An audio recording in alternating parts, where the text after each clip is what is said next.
இப்போ school leave இந்த மாதத்துலேருந்து நிறைய குழந்தைங்கள்லாம் வெளியூர் போவாங்க, சுற்றுலா போவாங்க. நிறைய இடங்கள்ல சுற்றி பார்க்கணும்னு ஆசைப்படுவாங்க.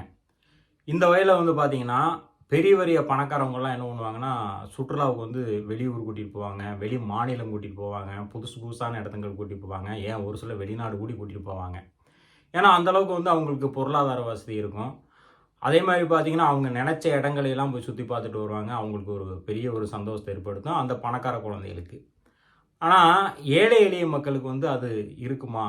அப்படின்னு பார்த்தா, கண்டிப்பா இருக்காது. என்ன காரணம்னா, ஏழை எளிய மக்கள் வெளியூர் போ முடியாது, வெளிநாடு போ முடியாது, வெளி மாநிலம் கூடி போ முடியாது. தன்னோட குழந்தைகள சுத்தி பார்க்க கூடி கூட்டிட்டு போ முடியாது. ஏன்னா, இப்ப இந்த 2 மாசம் லீவுல எல்லா குழந்தைகளுமே சுற்றி பார்க்கணும்னு ஆசைப்படுவாங்க. அந்த ஏழை குழந்தைகளுக்கும் அந்த எண்ணங்கள் இருக்கும். ஆனா, அது தாய் தகப்பன்ட்ட சொல்ல மாட்டாங்க. அதே மாதிரி சொந்தக்கார வீட்டுக்கு போகணும்னு சொல்லிட்டு நிறைய குழந்தைங்க ஆசைப்படுவாங்க. பெரியப்பா வீட்டுக்கு போகணும், சித்தப்பா வீட்டுக்கு போகணும், அத்தை வீட்டுக்கு போகணும், மாமன் வீட்டுக்கு போகணும், இப்படியெல்லாம் ஆசைப்படுவாங்க. இன்றைக்கி சொந்தக்காரங்க கூடி ஏழைகளை மதிக்கிறதில்ல. அதாவது பார்த்திங்கன்னா, பணம் யாருக்கிட்ட இருக்குதோ அவங்கள தான் அவங்க வீட்டுக்கு கூப்பிடுவாங்க. வாங்க எங்கள் வீட்டுக்கு வாங்க அப்படின்னா. அதே மாதிரி இவங்களும் அவங்க என்ன பண்ணுவாங்கன்னா, நீங்கள் எங்கள் வீட்டுக்கு வாங்க அப்படின்னு கூப்பிட்டுக்குருவாங்க. ஏன்னா கொஞ்சம் பொருளாதாரம் கம்மியாக இருந்ததுன்னா அவங்களை கண்டுக்க கூட மாட்டாங்க. இப்போ இப்பேற்பட்ட குடும்பங்கள்லாம் என்ன பண்ணுவாங்க, அவங்க குழந்தைகள் எங்கேயும் போக முடியாது. ஏன்னா மற்றவங்க நம்மளை மதிக்கிறதில்ல, நம்மகிட்ட பொருளாதாரம் இல்லை, நம்ம எங்கேயும் போக முடியாது. இப்படிப்பட்ட சூழ்நிலையில் தான் நிறைய பேர் நம்ம ஏழை எளிய மக்கள்லாம் வாழ்ந்துட்டுருக்குறோம். ஆனால் இது இவங்களும் சுற்றி பார்க்கலாம் அப்படின்னு சொல்லிட்டு ஒரு சின்ன சின்ன இடங்கள் இருக்குது. அதை நான் சொல்கிறேன். அதாவது தனக்கிட்ட இருக்க பொருளாதாரத்தை வச்சு நிறையா குழந்தைகளை ஏழை எளிய குழந்தைகளை சுற்றி பார்க்க கூட்டிகிட்டு போகலாம், அந்தந்த குடும்பத்தை சார்ந்தவங்க. ஏன்னா சின்ன பட்ஜெட்லேயும் தன்னோட குழந்தைகளை சந்தோஷப்படுறதுக்கு பல வழிகள் இருக்குது. அதை நம்ம கையாளலாம். அதாவது ரூ. 100, ரூ. 200, ரூ. 1000 கூட அந்த குழந்தைகளை சந்தோஷப்படுத்தலாங்க. ஆனால் அதை நம்ம செய்கிறதில்ல அப்படிங்கிறது தான் உண்மை.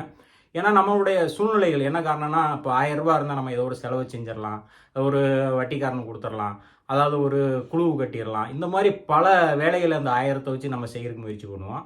ஆனால் அந்த குழந்தைகளை சந்தோஷப்படுத்துக்க முயற்சி பண்ண மாட்டோம். காரணம் என்னென்னா, நம்ம இத்தனை சிரமங்களுக்கு இடையில் நம்ம எப்படி குழந்தைகளை கூட்டிகிட்டு போகிறது அப்படிங்கிறது தான் காரணம், வேறு ஒன்றும் கிடையாதுங்க.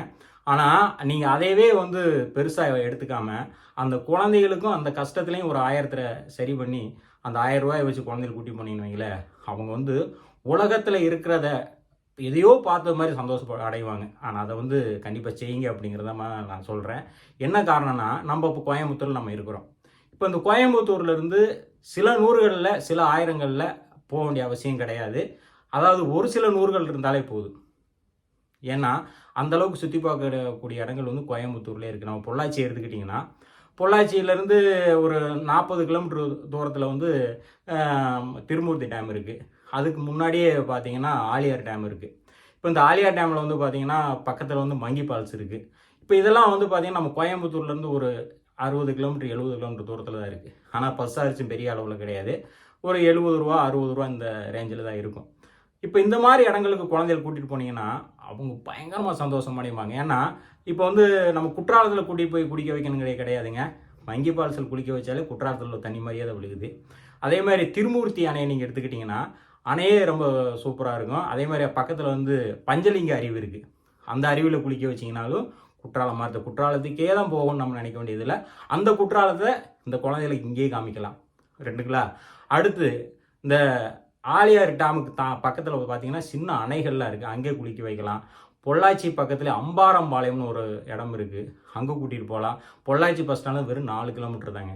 இங்கெல்லாம் குழந்தைகளை கூட்டிகிட்டு போய் ஸ்கூல் லீவில் அவங்கள குளிக்க வச்சு அதே மாதிரி அங்கே சந்தோஷமாக தண்ணியில் விளையாட வச்சு கூட்டிகிட்டு வந்தீங்கனால அதுவே அவங்களுக்கு பெரிய சந்தோஷத்தை ஏற்படுத்தும். சரி, கொஞ்சம் பொருளாதாரம் இருக்குது, இன்னும் கொஞ்சம் தூரமாக போகலாம் அப்படின்னா பக்கத்தில் கேரளா இருக்குது. கேரளாவில் பார்த்தீங்கன்னா மலம்புழா டேம் இருக்குதுங்க, அங்கே கூட்டிகிட்டு போகலாம். ஏன்னா அங்கே பார்த்தீங்கன்னா நிறையா விதமான ரோப் கார்லேருந்து அங்கே நிறையா விதமான இடங்கள்லாம் இருக்குது. அதாவது பார்த்தீங்கன்னா ஸ்னேக்கு ஒரு ஷோவெல்லாம் அங்கே இருக்குது. அதே மாதிரி அணைகள் பார்க்குறதுக்கு அழகாக இருக்கும். பூங்காக்கள் ரொம்ப சூப்பராக ரெடி பண்ணி வச்சுருக்கிறாங்க, அங்கே கூட்டிகிட்டு போகலாம். இதெல்லாம் கோயம்புத்தூரில் ஒரு 40 கிலோமீட்டர் 50 கிலோமீட்டர் 80 கிலோமீட்டர் டிஸ்டன்ஸில் தான் இருக்குது. சரி, இன்னும் கொஞ்சம் தூரமாக போகலாம் அப்படின்னு பார்த்தீங்கன்னா கொடிவேரி போகலாம். கோயம்புத்தூர்லேருந்து பார்த்தீங்கன்னா குறைஞ்ச ஒரு 80 கிலோமீட்டர் தூரத்தில் தான் இருக்கும் கொடிவேரி. அதுவும் அது ஒரு தடுப்பணை தான். குளிக்கிறதுக்கு சூப்பராக இருக்கும். ஏன்னா அதெல்லாம் வந்து மினி பட்ஜெட்டில் வந்து நம்ம போகக்கூடிய இடங்கள். ஏழை எளியவங்க வந்து இதை வந்து நம்ம சுற்றுலாவை பயன்படுத்திக்கலாம். பணக்காரவங்க மட்டும்தான் அனுபவிக்கிறாங்கிறது கிடையாதுங்க. நம்ம இருக்கிற பணத்தில் கண்டிப்பாக வந்து நாமளும் அனுபவிக்கலாம். நம்ம குழந்தைகளையும் சந்தோஷப்படுத்திக்கலாங்க. முடிஞ்ச அளவுக்கு வந்து இந்த மாதிரி குழந்தைங்கள ஒரு கொஞ்சம் இடங்களுக்கு கூட்டிகிட்டு போய் இந்த பள்ளிக்கூட லீவில் வந்து விடுமுறையை கழிக்க வச்சிங்கன்னா அவங்களுக்கு வந்து பயங்கரமான சந்தோஷம் அடைவாங்க.